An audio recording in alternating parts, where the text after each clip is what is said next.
Hello there, thank you for stopping by. I've got several optics out here with me on the range today, and I want to answer that question that I get quite a bit. What optic do I use? The truth is I have a variety of them. Today, I'm going to show you the SRO. Okay, got this gun here. This is the Defender XL by Vortex. My primary optic, the one I use the most, is the Holosun 507 comp. I've got that on almost all my competition guns other than this one. I've got some other Holosun stuff. I've got a couple Osights that I've started to really like. And I've got a new one that got sent to me through the mail that they want me to review.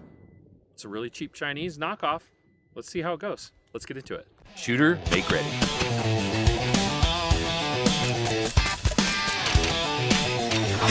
Are you ready? Stand by.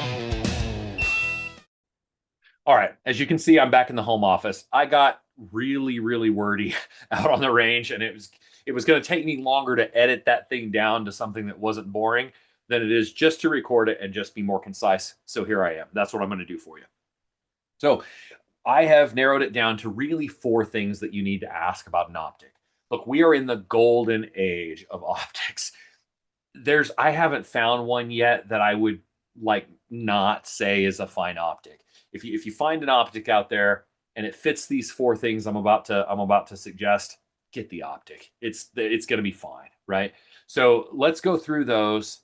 I'll answer those 4 questions, and then at the end of the video, which isn't going to be very long, guys, I will make my recommendation to you on what I think the best value for the money is. Okay. The first question you need to ask yourself is, why are you getting this optic? What's the purpose of the optic? There's 2 variables that I think that need to be answered in order to answer that question. Number 1, is this going to be a carry gun, or is this going to be a competition or a range toy? Competition or range toy, all my guns are clear here, by the way. No ammo in this room.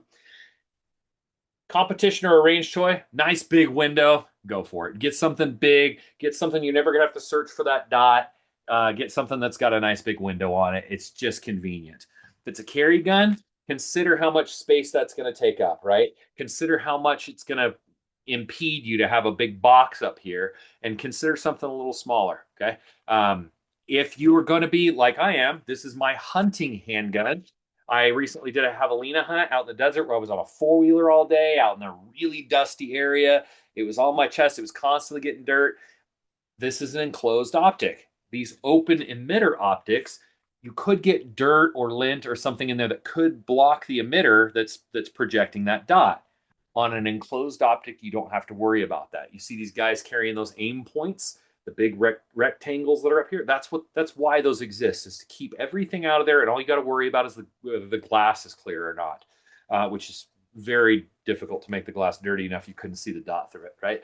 So very reliable. Don't have to worry about it as much. I'll be honest with you, this is the only enclosed, I think this is the only enclosed optic I have on a gun right now for that one purpose. I have never had any of my carry guns or any of my competition guns get blocked, that emitter blocked with lint or dirt or anything like that. The risk is real. I understand it could happen. It's just one of those things that's pretty rare. So if you're going to be super heavy use in a place that's a dirty, dusty environment, or it's something you're concerned about, go with an enclosed optic. Otherwise, you're probably fine with an open emitter. There you go. Question 1, size and whether open or closed emitter. The next thing you need to consider is footprint. A lot of guys don't even know that footprint's a thing.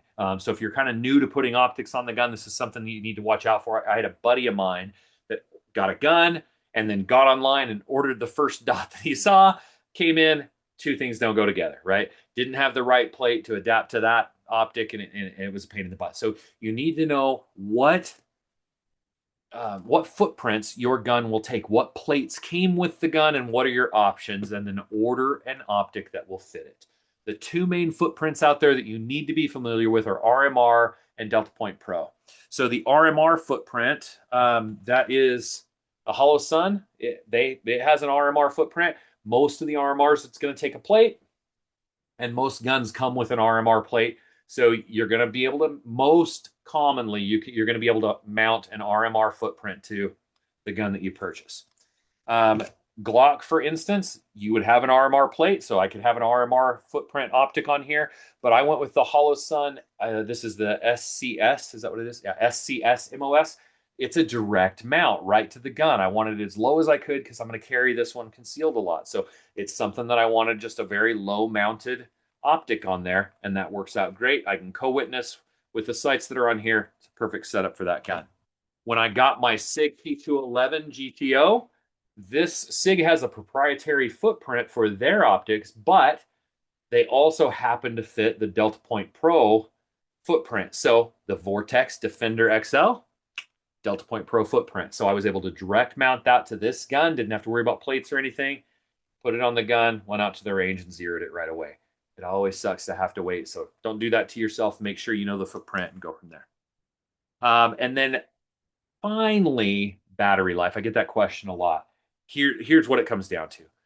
Make sure that the dot you're ordering, if it's from any reputable company, it's going to have a feature called shake to wake. That it's a really common thing. Like I said at the beginning, we are in the golden age of optics. There's so many incredible options out there. You're going to have a hard time going wrong and finding an optic that's not absolutely great. Like most optics out there, they're going to be fine.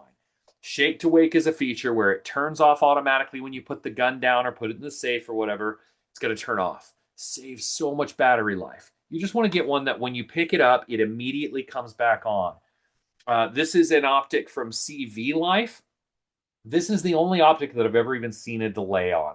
And it's not a bad delay. I picked it up one time, optic didn't come on. I thought, this battery should be new. And I shook it, came on right away. So it's the only one that I've ever even had a delay. And this is a super cheap optic. That's the only issue I've ever had with this optic. Just totally perfectly fine optic. I'll put it on one of the other guns. It's just not something that I had a gun for right now. So, and I didn't want, because of that one time, I didn't want it on my personal carry or my any of my home defense guns or anything like that. So it'll go on some little range toy that I've got, and that'd be perfectly fine. Nothing wrong with that.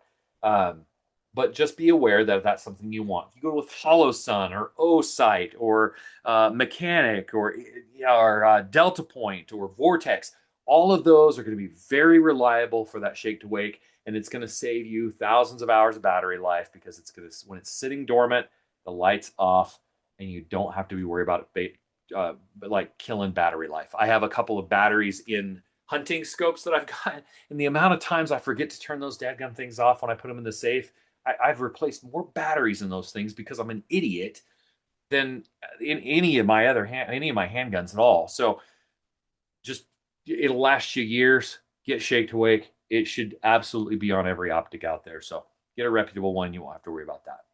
The fourth thing is actually a recommendation that I have around the controls on the optic itself, and I'll cover that at the end of the video. Right now, I'm going to show you some footage of several of the optic shootings so you can kind of see the different shapes and things. I'll label which one it is so you get an idea what it looks like behind the gun. And then I'm going to finish the video off with my recommendation that when somebody asks me the question, what's the best dot for the money, the best value for the money on an optic, I have finally, after a lot of playing with different optics and trying to answer that question, I have my recommendation and I feel pretty good about it. So I'll share that with you at the end. Let's get to some footage of these guns shooting.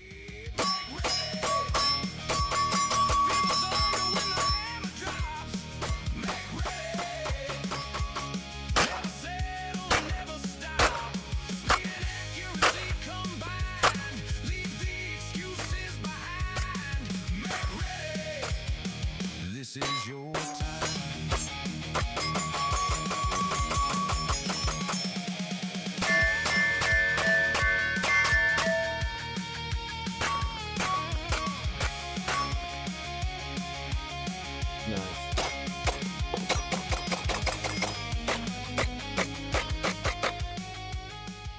After several weeks of talking about what optic I should recommend, I did a deep dive into optics, and I basically come to the conclusion that spending more money doesn't really get you more value. And I've been kind of bouncing back and forth. I've been a Holosun guy for a long time. They've got an extensive line, and Holosun makes a great optic. There's nothing wrong with them at all. But the conclusion I basically come to, if I was to recommend one optic as best value for the money, that recommendation is going to be the Mecanik M03 or MO3. the Mecanik sight is a great value for the money. I snagged this one on Amazon for like the $170-ish range, right? It's a competition-sized optic. It's got a good readable dot, really clear glass, lots of wide view. But what I like about I do like a little bit more. I like the rounder perspective when you're looking through a dot. I don't know that it really makes a difference, but just visually, I like that there's kind of a circle around my target. And then the other thing that I really like about this one, and this is one of the things that I'm going to encourage you to look for in an optic. The other optic that is probably my favorite optic, just not favorite value for the money, is the Vortex Defender XL. And the reason is the brighten is a single big button on this side, dim is a single big button on this side, and the Mecanik is set up the same way. Not quite as big a button to reach for, but I'm not having to look and see is that plus or minus and make any decisions like that. Brighten that dot a little bit. I am not a fan of the DeltaPoint Pro because of the way that you have to brighten the dot. That's just dumb to me. Oh well. I don't, on the 507 comp, I have a lot of those. I don't change reticle from the dot. I just use the single dot. So the 407 comp just came out. If you're going to go Holosun, that one's just fine. If you're going to want to change reticles, consider the 507 comp or something that has that capability. But for me, just a plain dot, looking for something simple, looking for something that is affordable, reliable, durable. I don't know that you can beat the Mecanik. I think it's a great dot. So let's run it here.